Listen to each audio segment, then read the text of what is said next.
The story began Rowe, a 34-year-old geologist working with a land survey firm in Arizona. Known for his scientific rationality, Nathan is hired by a mining company to assess anomalous seismic patterns in a stretch of desert just outside Winslow. Buried beneath centuries of sand and silence is something not marked on any map: the remains of Whitlock, a 19th-century silver rush town that mysteriously vanished in 1887. Whitlock was never evacuated. It was simply gone, buried overnight. Nathan's GPS glitches as he nears the site. His compass spins, but on the fourth day of survey work, something strange appears. A perfectly preserved weather vane, half buried, still spinning in a windless void. Nearby, his equipment detects shallow caverns beneath. He radios his team. Looks like there's something structural underground. Could be old mining tunnels. But when he returns the next morning, his camp is torn apart. No footprints, just deep gouges in the sand, as though something massive had clawed its way upward. His radio plays static. Then, a voice, not from any channel he recognizes. "Don't come down." Whitlock breathes again. Nathan Rowe didn't tell the mining company what he'd heard over the radio. He couldn't. Not yet. How could he explain voices coming from static? The claw marks, he convinced himself. It was stress, dehydration. The desert could play tricks on a man's senses. But when he returned to the site later that evening, he wasn't alone. Someone had lit candles inside the remains of a collapsed chapel, their dim, orange glow barely visible through the sand-buried beams. Nathan, armed only with a flashlight and a digital recorder, crept closer. The chapel had been completely covered the day before now. A circular opening yawned in the sand, revealing a spiral staircase descending into pure darkness. The wood steps groaned with every footfall, ancient and soft beneath his boots. He counted each 1.20-2. Below. The chapel's underground sanctuary had been preserved in perfect condition. Pews, a pulpit, stained glass that no sunlight had touched in 138 years. He felt a pressure in the air, not quite sound, more like the memory of screams. Then his flashlight flickered and revealed something etched on the back wall. He was never buried. Nathan turned to leave, but at the foot of the stairwell, the door was gone. There was no sand, no opening, just brick. Seamless, old, and cold. Trapped. The pews creaked. Nathan aimed the flashlight toward the sound and saw someone sitting in the front row. No movement, just the silhouette of a man in an old miner's coat, slumped hat shadowing his face, breathless. Nathan stepped forward. The figure turned. There was no face beneath the hat, just a gaping hole, like a screaming mouth, chewed into the skull. And behind it, the chapel wall began to pulse, as if the building itself was breathing and hailing him. Nathan screamed, fumbling for his radio. "Base, base, this is Rowe. Something's wrong down here. I'm not alone." But the only reply was a child's voice on the other end. "You found him, didn't you? You shouldn't have looked." The chapel shook violently. Cracks opened beneath Nathan's feet, and through them he glimpsed something beneath the structure: a massive, rotting pale hand, curled as if praying. Then the floor gave out, and Nathan plummeted into the next level of Whitlock. Nathan landed hard on a dirt-covered floor. The wind knocked out of him. For a moment, he lay there, dazed, staring up at the crumbled remains of the chapel's floor above him, now sealed by undulating stone. The only light came from his flickering flashlight, which had cracked on impact. The beam weakened, trembling. He was deeper now. This place smelled like old rot and scorched hair. The air was thicker, warmer, more alive. As his eyes adjusted, he realized he had fallen into a corridor, a mineshaft, ancient and crooked. Wooden beams stretched over him, splintered and bowed from age. But this wasn't on any of the geological scans. This wasn't a mine. It was a town street. Buried whole. To his left, the collapsed husk of a blacksmith's forge, its tools rusted into grotesque shapes. To his right, a barber shop with cracked mirrors and torn chairs. Beyond that, what looked like the town saloon, its doors still swinging gently, as if someone had just walked through. Nathan whispered aloud, "No one's been here in over a century." He stepped forward, slow and careful, scanning every doorway. But as he passed the saloon, he heard a gasping breath from inside. Then another dot, then laughter, low, male, female, children. He turned, trembling, aiming his half-dead flashlight through the swinging doors. Inside, dozens of figures stood in perfect stillness, frozen in mid-motion, like wax statues. All wore period clothing, and mold-bitten. One man held a poker hand, cards fused to skeletal fingers. A woman gripped a bottle, which had become part of her palm. Nathan realized their mouths were all open, all screaming, silently, eternally. On the back wall of the saloon was a massive portrait, black with soot, but still clear enough to recognize a man in a preacher's collar.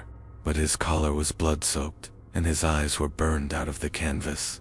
Nathan stepped back, and the room reacted.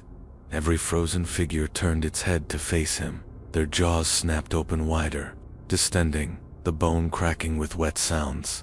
Dust and skin flaked off as they began to move, slow, jerky, puppet-like, stepping off the floor as if gravity worked differently for them.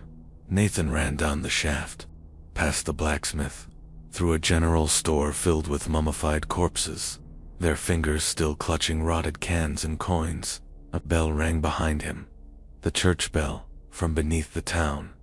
Deeper still, his foot caught on something, and he fell, face first, into the sand.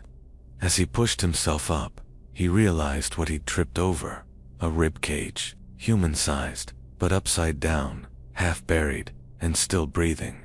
That's when he heard the voice again, the one from his radio, only this time, it wasn't in his head, it was right behind him. They fed him with their bones, Nathan, and now you've woken him hungry. Nathan spun around, but there was nothing there, only the sand beginning to move, curling upward into a shape humanoid, tall, its head twisted backward, its spine visibly pulsing through translucent skin, and it opened its mouth, not to scream, to sing, a lullaby, in an ancient tongue that made Nathan's nose bleed and the air hum.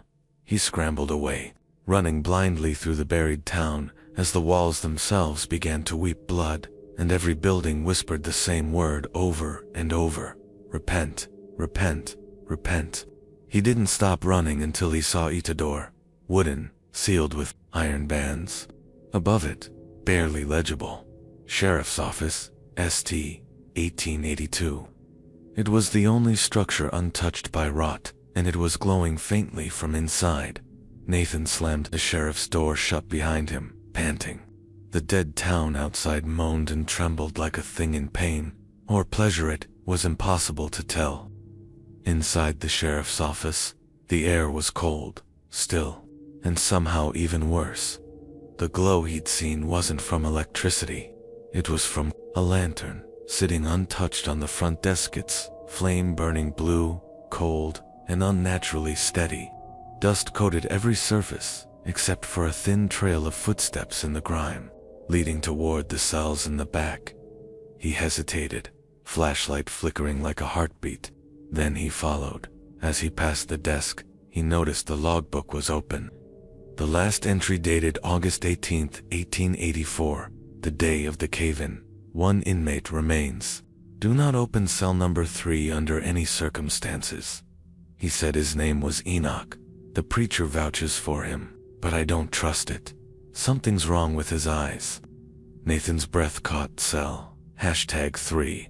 He stepped toward the corridor of cells 4 in total.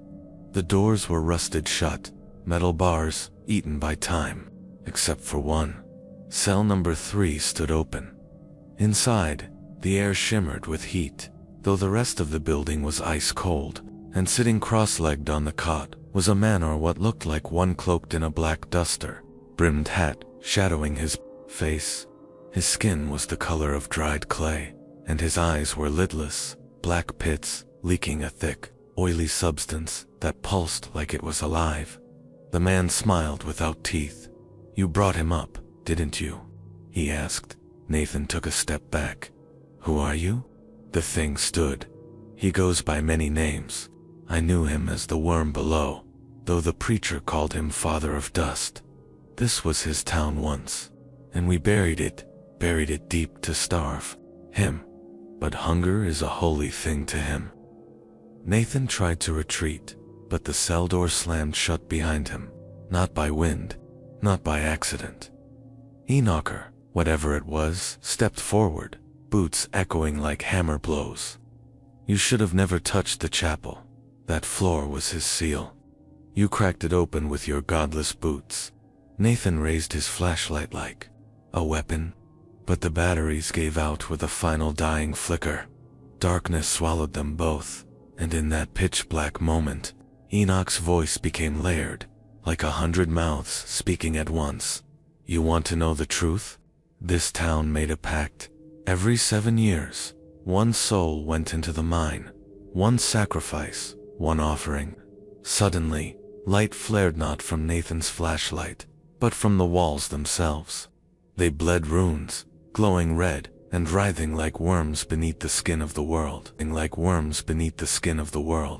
Enoch's form, his body lengthened, neck craning far too tall, arms dragging on the ground. His face split, not down the mouth but vertically, like a rotten tree trunk, revealing a second mouth inside the first. Nathan screamed and bolted from the cell, running straight through the rusted bars like they were paper. He stumbled into the office again, now covered in chains, every inch of the room draped in iron links that clanged and shuddered with unseen movement. Behind him, Enoch whispered, "You've been marked since the moment you stepped into Mercy's chapel. The worm is awake, and it remembers." Then came a deafening sound, not of footsteps, but of digging. All around him, the buried town was moving, rising through centuries of soil like a corpse clawing its way out. Nathan ran through the front door, but the town outside wasn't the same. It was above ground again, lit by a blood-red sky. The buildings, whole and freshly built, yet wrong. Too symmetrical, windows like eyes, doors that breathed, and in the middle of the main street, beneath the reformed steeple of Mercy's chapel, stood a colossal Ferris wheel. Wrought from bone and rusted metal, its spokes spinning without wind. Where had it come from? Then the whispers came back, not in his ears, but inside his skull. Round and round he goes. To feed, the circle grows. When it stops, nobody knows. Nathan staggered forward, powerless to resist the pull of the wheel. It towered above him now, higher than anything could possibly be. At its base, a single ticket booth sat glowing, manned by a child with no eyes and a stitched smile. The child handed him a ticket, made of skin. Nathan's hands moved on their own. He boarded the wheel, and as the ride began to rise, turning slowly into the blood-dark sky, the buildings below breathed, exhaled black smoke, and from the ground, the townspeople clawed out of the dirt not as corpses, but as devout worshippers. The ride went higher and higher, until Nathan saw the truth. The town was the mouth, the wheel was the eye, the earth itself was the body, and it had finally woken up. The Ferris wheel kept rising higher than logic or gravity should allow. Nathan clung to the metal bar of the seat, every bolt cold and slick, not with rain, but with something warm, something that pulsed. Below him, the town of Mercy was no longer just a place, it was a living thing. Its buildings swayed as if in a windless tide. The chapel's steeple twisted, unfolding like a flower, revealing a pupil at its peak, dilated and wet, staring skyward. The Ferris wheel groaned and clicked. Every revolution sank Nathan deeper into madness. Around him, other gondolas began to appear, though the wheel had looked empty before. Shapes sat inside. Children with their skin peeled back like clothes. Old women with their faces reversed. Men sewn to their own shadows. And every one of them stared at Nathan as the ride climbed. "You brought the blood," one whispered. "You cracked the seal." croaked another. "Now he can see through you." The sky tore open. There were no stars above, only a massive eye, embedded in the heavens, its iris rotating like a grinding millstone. When it blinked, the entire world shuddered. Blood-red tears rained down. The wheel stopped. Nathan's seat, locked in place, suspended hundreds of feet above the pulsing ground. He couldn't breathe. The air had become thick and coppery, like the inside of a dying lung. Something pressed against his chest, from inside, as if something was trying to crawl up his throat. Then the eye in the sky blinked again, and the world shattered into noise. Nathan was no longer in the seat. He was in a different place, maybe, the same town, in another time. The streets were bustling, normal, daylight, children playing, women hanging laundry, men tipping hats. But none of them had faces. Their heads were smooth, featureless flesh. Yet they moved like nothing was wrong. Nathan walked among them, invisible and unacknowledged. He turned a corner and saw himself, standing in front of the chapel, wearing the same clothes. But the Nathan in this world was smiling. His eyes were hollowed out, and inside each socket was a spinning Ferris wheel. A woman approached him, elegant, impossibly tall, with a neck that bent like a question mark. Her dress writhed with tiny hands instead of fabric. She said to the other Nathan, "Your body is the ticket. Your mind is the ride. Your soul is the prize." And then everything collapsed. The world folded in on itself, like paper soaked in oil. The smiling Nathan turned to him and screamed without a mouth, and the scream became wind, and the wind became fire. Nathan was back in his seat. The Ferris wheel had reversed, spinning downward now, rapidly, like a plunge into hell. As it descended, the landscape changed again. The ground was gone. Only teeth remained. Miles of calcified fangs, some bigger than buildings, growing from every direction. They pulsed, dripped, clicked together in anticipation. And far below, waiting in the center, was a hole, not just a pit, a throat. It yawned, open with every revolution of the wheel, breathing in fog and light and logic. And Nathan knew he was going to be swallowed. The voice returned, not from above, not from within, but from beneath the Ferris wheel, echoing up through the metal bones. "Your eyes have seen, your mind has heard. The pact must be renewed. The wheel must turn again." The gondola shattered open mid-drop. Nathan screamed as he fell faster than gravity, faster than thought, into the wet, pulsating maw of the earth. And just before he was consumed, he saw them, the others, not townspeople, not creatures. Other explorers. Their bodies were fused into the walls of the pit, limbs tangled like roots, mouths muttering prayers in ancient dialects. They had all come to mercy. All had entered the chapel, and all had been fed to the worm. Below, Nathan's final thought before the darkness took him wasn't of escape. It was a question. How many more will come looking for the town that doesn't exist? Nathan did not die. Not in the way the living understand death. He awoke in darkness so absolute, it felt like weight. The pressure of 1,000 miles of earth above, of time, compressed into an airless void. His limbs moved sluggishly, like he was submerged in syrup. But this was no liquid. It was flesh. The walls pulsed. Every surface throbbed with a sickly rhythm, like the belly of some vast, sleeping animal. He was inside something. Something breathing. Something alive. Something older than God. Nathan tried to scream, but his mouth was filled with soil. No, not soil. The texture was wrong. It was soft, spongy. When he spit it out, it writhed like worms and hissed back into the floor. He stumbled forward. Gagging. As he moved, the walls opened, not like a door but like a wound. He stepped through, into a chamber lit by bioluminescent veins, crawling along the ceiling. The room was filled with bodies, half merged with the pulsing walls. Some wept without eyes, others giggled, voices hollow and childish. One turned toward him, its neck snapping like a branch, and whispered, "You're part of the town now." Nathan backed a1ly to bump into a statue, except it wasn't a statue. It was a man, or had been. Frozen mid-scream, covered head in thick, dried amber-colored resin. His name tag still barely visible. Marshall Elliott, USGS. Another one. Another victim of mercy. Nathan ran.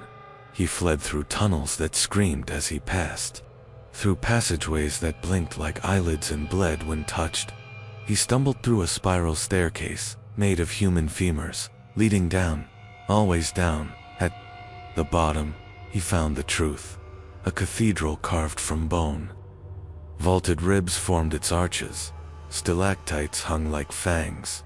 At its center, an altar of polished skulls. Above it, floating in the air, a ring of rusted metal, the top half of the Ferris wheel. It hovered there, spinning slowly, bound by sinew and script, written in languages that pulsed when stared at. Then, from behind the altar, it emerged, the worm. Not a worm, not a dragon, something in between. Its face was a spiral of teeth, its body ever shifting. Every inch of it carried faces, dozens, hundreds, screaming, weeping, laughing, begging. They shifted across its flesh like images on a screen. Some of them were still alive. It looked at Nathan, without eyes, without motion. But he felt the gaze. In his bones, in his marrow. "You were chosen," it said, though not with words. "The town remembers you. The blood is yours. The ride is eternal."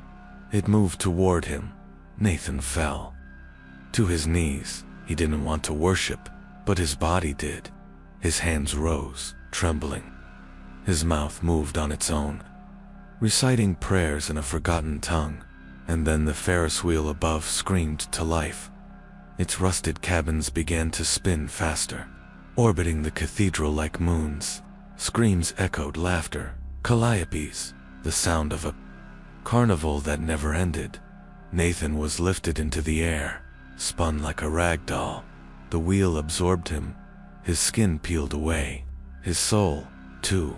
He became part of the mechanism.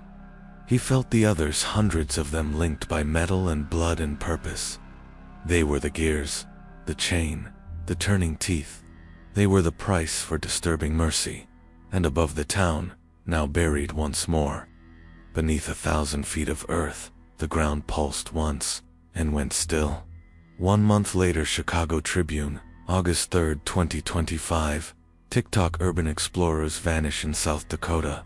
Ghost town expedition for young explorers, known for their viral Ghost Town Challenge videos, disappeared last week while visiting the rumored site of Mercy, South Dakota, a town officially removed from records in 1952. Authorities have found no trace of the group, beyond a single video, posted hours before they vanished, showing an old Ferris wheel visible in the horizon where satellite maps show only flat grassland. Locals insist the town never existed, but the wheel still turns.